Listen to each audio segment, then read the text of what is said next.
Bonjour à tous, je suis Céline Baron, j'ai 49 ans, je suis sophrologue et psychopraticienne certifiée, installée sur Vichy depuis presque 7 ans. Auparavant, j'étais sur la région parisienne et je suis à mon compte depuis 99. Donc bah oui, ça commence à faire presque 26 ans. Voilà, donc aujourd'hui j'aimerais vous parler, continuer mon sujet sur ces gens et ces phrases qui vous coupent les ailes, vous savez. Vous avez un beau projet, vous décidez de changer, c'est une période de renouveau pour vous. Et pourtant, malgré un renouveau positif, certaines personnes autour de vous qui sont contrôlantes, qui sont peut-être toxiques ou juste envieuses et jalouses, vont prononcer ces phrases. Ces phrases qui sont destinées à couper ces jolies ailes qui vous poussent dans le dos et qui vont vous permettre de voler vers vos objectifs, vers les grands rêves fondateurs de votre âme, etc. Donc aujourd'hui, cette vidéo-là s'adresse aux mamans. Alors, vous savez, après la grossesse, en fait, on ne nous dit jamais, on ne dit pas aux mamans que leur vie va changer totalement avec un enfant, on s'en doute bien sûr, mais on ne vous dit pas que vous n'allez pas pouvoir garder votre vie sociale d'avant, votre vie sociale complètement intacte. On ne va pas pouvoir recommencer comme avant, exactement comme avant, on va devoir s'adapter à l'enfant. C'est pas à l'enfant de s'adapter à nous, c'est à nous de nous adapter à l'enfant, à ce nouveau statut de maman, de parent, qu'on soit solo, qu'on soit en couple, etc. L'enfant prend toute la place. Quand j'ai eu mon premier enfant, quelques jours après mon anniversaire, l'anniversaire de mes 30 ans, voilà, il est né 3 jours après mes 30 ans, j'avais l'air encore très très jeune, puisqu'à l'hôpital on m'a dit « Oh là là, mais quel âge vous avez 16-17 ans ?» Oh, c'était affolant.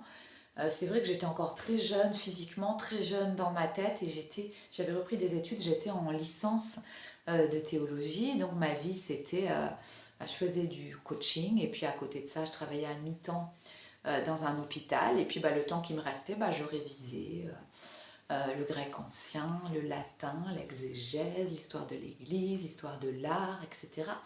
Donc j'étais tout le temps en révision comme ça. Et quand mon enfant est né, j'avais prévu quand même d'aller passer mes examens au mois de juin. J'étais complètement déconnectée de la réalité. Et donc j'ai dit, bah non, j'irai les passer en septembre parce que là, c'est pas possible, hein. Il faisait passer nuit. Moi, j'étais dans un état lamentable. J'avais passé une grossesse alitée. Donc bon, mes muscles ne fonctionnaient plus. J'étais pas en état d'aller passer des examens, franchement.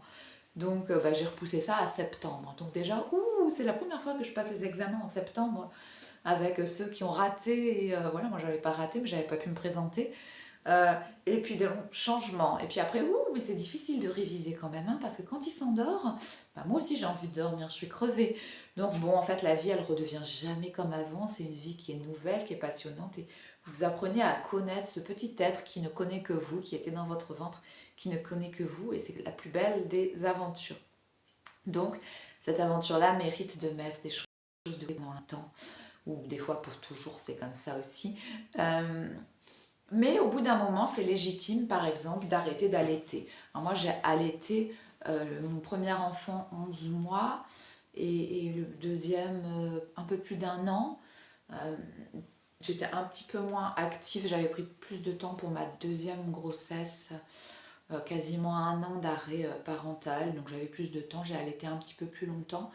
Mais au bout d'un moment, j'ai eu envie d'arrêter l'allaitement. Et là, j'ai des amies qui sont un peu extrémistes au niveau de l'allaitement. Enfin, bon, maintenant, elles ont mon âge, elles ont presque 50 ans, donc elles allaitent plus. Mais en tout cas, elles étaient un petit peu extrémistes. Alors tout de suite, quoi? Tu as arrêté d'allaiter? Mais qu'est-ce qui se passe?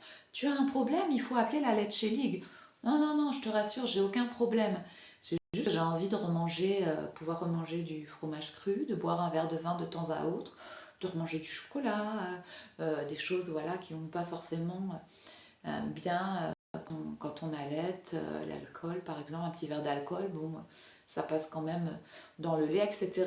Donc puis en même temps, j'avais aussi besoin, quand vous allaitez, moi j'ai toujours allaité exclusivement, voilà, j'ai pas de biberon, voilà, donc vous êtes quand même, c'est open bar, hein, il faut être là pour votre enfant quand il en a besoin.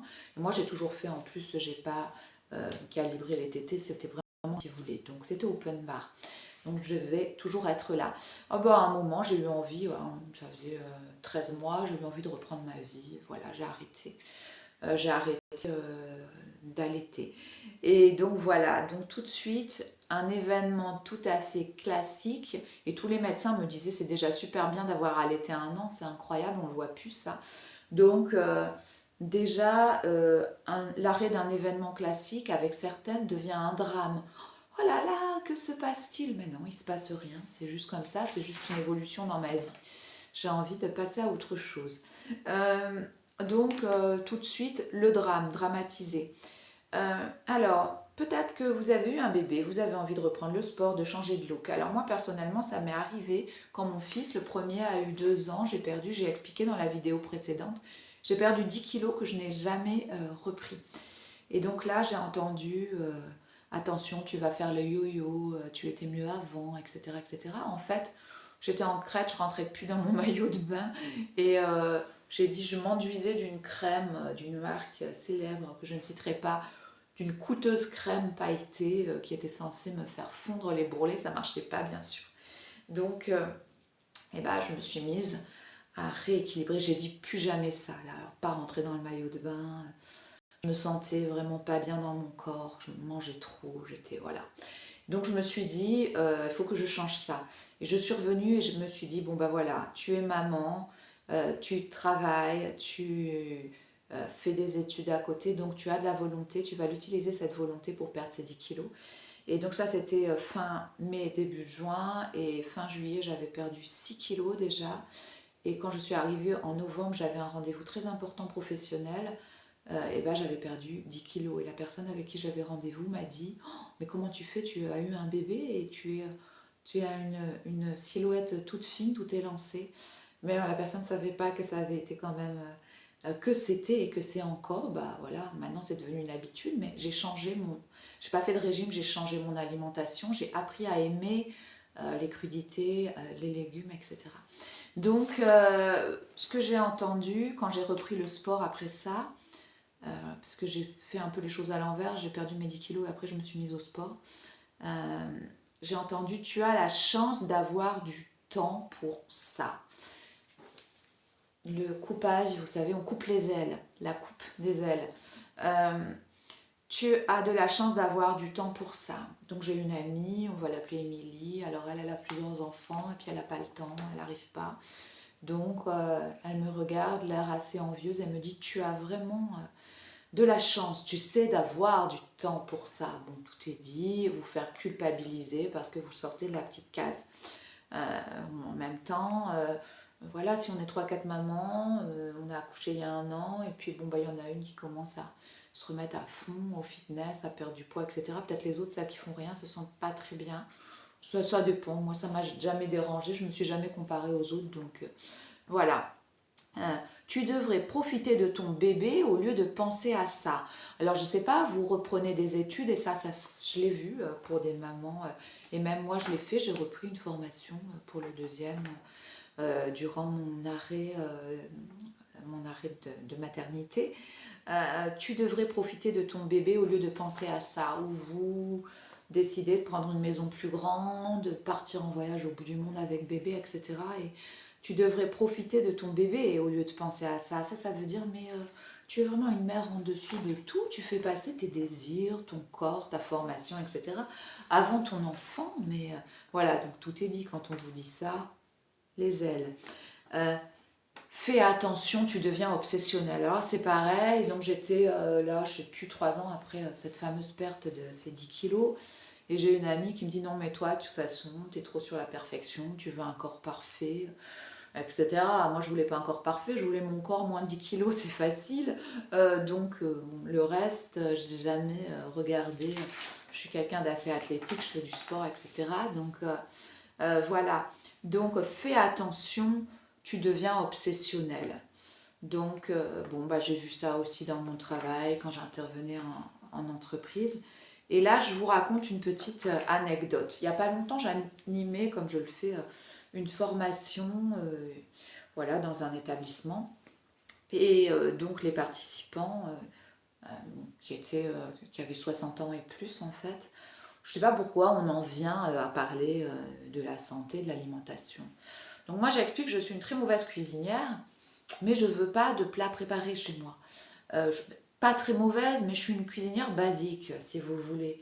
Si je fais de la un peu de sucre, si je fais des légumes, je vais les faire à la vapeur. Si je fais un poulet, je vais l'accompagner avec des haricots. Je ne vais pas commencer à faire une farce, à fourrer le poulet, à mettre de la vanille dessus, faire je ne sais quoi. Voilà, en fait, je cuisine pas dans le sens où je fais de la nourriture extrêmement simple et basique, en fait, en réalité. Moins il y a d'ajouts pour moi et mieux c'est, quoi. Donc voilà, c'est comme ça que... Et là, j'ai 10 personnes sur 15 dans la formation qui s'indignent. Eh bien, dis donc, ça doit être bien, il doit être content, votre mari. Je dis, moi, mon mari, il est très content de manger sainement, il fait pas de réflexion. Et vos enfants, ils doivent être contents. Je dis, mes enfants aiment ma nourriture aussi. C'est pas parce que c'est pas tout gras et puis que c'est pas cuisiné à fond la caisse avec des saveurs, plein de trucs, que c'est pas mijoté, revenu, etc., que c'est pas bon, hein. Et là, vraiment, une levée de bouclier. Bon, et puis je m'aperçois un petit peu que tous ces gens-là, bon, ils sont en bon point, quoi. Donc, il y a peut-être quelque chose là de psychologique. Et puis, ça commence tellement à monter, à m'agacer. Je recadre, je suis dans le cadre d'une formation, il faut que j'avance sur mon programme en plus, que je finis par dire, il y a une participante qui lève la main et qui dit, mais chacun fait ce qui lui plaît. On n'a pas besoin de faire tous pareil. Et je dis oui, voilà, exactement. Donc moi, ce qui me plaît, ça me plaît davantage de pouvoir me sentir légère dans mes vêtements et puis de pouvoir me mettre en maillot de bain sans complexe sur la plage l'été, que de cuisiner, de faire des trucs farcis, etc. Et en fait, c'est vrai, j'ai pas le goût pour ça en plus. Pour moi, le meilleur plat du monde, c'est une salade grecque. Donc, un verre, un verre de vin grec et une salade grecque, quoi. Donc, bon, voilà ce qui fait mon bonheur. Donc, je vais pas me mettre à faire... Mais vous voyez, clac, clac, la fille, elle a 50 ans, elle est mince, elle fait attention à elle, elle fait attention à l'alimentation de sa famille. Waouh, mais elle a les ailes qui lui poussent un peu trop là. Clac, clac. Voilà. Donc, attention, tu deviens obsessionnel. Ou moi, je préfère profiter de la vie. Alors voilà, parmi donc, les participantes, j'en ai une qui a levé la main, qui a dit c'est ridicule de manger peu et de faire attention à ce qu'on mange parce que moi, ce que j'aime, c'est profiter de la vie. Et moi, vous voyez, je préfère profiter de la vie. Et bah, qu'est-ce que je lui ai répondu? Bah écoute, tant mieux pour toi, continue de profiter de la vie tant que tu le peux et autant que tu le peux. Chacun profite de la vie de la manière qu'il souhaite. Voilà. Donc moi, je préfère profiter de la vie, l'air de dire oh là là, tu manges pas gras, ça doit être une vraie horreur ta vie. Ta vie doit être une contrainte absolue. Ben moi non. Manger sainement, c'est intégré depuis 20 ans, voire même un peu plus. Donc non, j'ai pas le sentiment de pas profiter de la vie parce que je mange pas gras, quoi. Euh, Ça ne durera pas. Alors voilà, les mamans qui reprennent un programme, donc elles vont faire le jogging, elles vont au club de fitness, elles perdent du poids, elles recommencent à avoir une vie sociale et là il y en a une qui dit ah elle prend, ça y est, elle gagne ses ailes, elle regagne ses ailes, oh là là mon Dieu, remettons-la vite dans la petite case dans laquelle moi je la souhaite, donc on va couper les ailes et tu sais tout ce que tu fais, tous tes efforts ça ne durera pas. Attention, ça ne durera pas. Moi qui suis une grande voyante, je te prédis que ça ne durera pas. Bon, bah là, c'est pareil, hein, tout est dit. Donc, ces phrases, tu as la chance d'avoir le temps pour ça. Tu devrais profiter de ton bébé au lieu de penser à ça. Fais attention, tu deviens obsessionnel. Moi, je préfère profiter de la vie. Sous-entendu, toi, tu n'en profites pas. Et ça ne durera pas parce que tu sais, je suis une grande médium et moi, je souhaite que ça ne dure pas surtout, donc je commence déjà à projeter mon désir sur ta propre situation. Donc voilà, quand on vous dit ces phrases, c'est que vous êtes sur la bonne voie.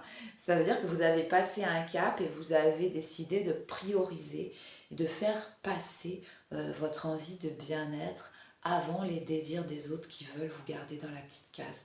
Donc continuez de laisser pousser, trouvez même, moi je suis un peu comme ça, quand il y a de l'adversité, ça me challenge toujours. Donc il suffit qu'on me dise, je suis certaine que tu n'arriveras pas à faire ça, pour que j'ai, je sais pas, je sens l'envie poindre en moi, sortir comme ça, et j'ai envie de le faire encore plus. Donc en réalité, si on vous dit ça, les jeunes mamans, on vous dit une de ces phrases, et ben peut-être creuser encore un peu, puis trouver encore des choses à faire, des choses positives pour vous. Voilà, bonne journée. Bye bye.